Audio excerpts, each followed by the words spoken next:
मित्रांनो, हजारो लाखो कॉमेंट्स येतात. मी एवढे वाचूही शकत नाही. माझी मुलगी मला त्यातले काही निवडक पाठवते, मी वाचायला प्रयत्न करतो, पण अशक्य होतं. कारण आता परत शून्यातनं सुरू करताना 18 तास काम करावं लागतं. 18 तास काम काही कौतुक नाही, अरे जन्मल्यापासून करतोय.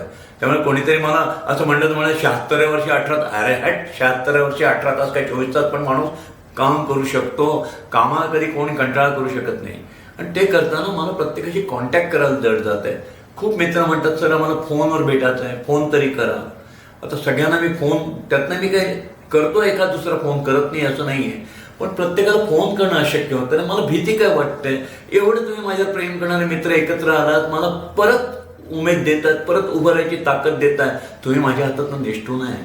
तुम्हाला असं वाटू नये की हा माणूस नुसताच गप्पा मारतो, नुसताच रीलमध्ये येतो, टी व्हीवर येतोय, मोबाईलमध्ये येतोय आणि काही करत नाही. तर थोडं सांभाळून घ्या मित्रांनो. परत सगळं मला शून्यातनं उभं करतोय मी. आणि उभं करताना तो काही वेळ लागेल असं शब्द मी वापरणारच नाही. मी रोज क्रिएटिव्ह करतोय, बराबर करणार आहे. सगळं काही व्यवस्थित सुरू होईल.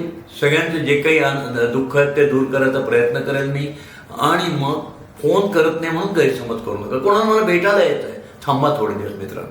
मी, माझी बायको, माझा मुलगा आणि माझी सून अशी 4 मान आर्मी आत्ता काम करते. आभाळ केवढं होतं, आभाळ फाटलेलं शिवत नाही मी, आभाळ फाटलेलं परत पूर्वत करतोय. शिवणं विणं मला माहीत नाही. आभाळ शिवायला माझ्याकडे सुई बी नाही, दाबण पण नाही. त्याच्यापेक्षा पुढची स्थिती माझे 2 हात मजबूत आहे. मी ते आभाळ परत उभं करतोय. आणि त्याच्याकरता जो वेळ लागेल त्यातनं गैरसमज करू नका. कोणाला पैसे द्यायचे आहेत, कोणाला फ्लॅट घ्यायचा आहे, कोणाला नोकरी करायची आहे, कोणाला बिझनेसचा गुरुमंत्र पाहिजे, सगळ्यांना सगळं मिळेल. मला फक्त या धडपडीमध्ये तुमची साथ, प्रेमाची, मोलाची एवढीच राहू द्या. कॉमेंटमधनं त्या तुम्ही शुभेच्छा देताय, त्याच्या आधारे मी नक्की पुढे जाईल. आणि एक दिवशी सगळ्यांना मी काही ना काही कारणाने भेटेल.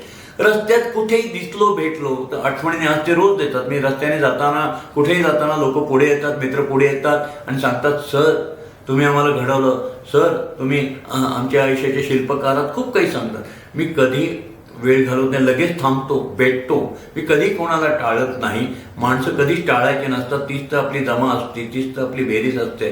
आणि बेरीज करत करत आयुष्य फुलत असतं. कधी रस्त्यात कुठेही भेटलं तर नक्की बोलेल तुमच्याशी, अजिबात संकोच नका. मला तुम्हाला ओळखता येणार नाही.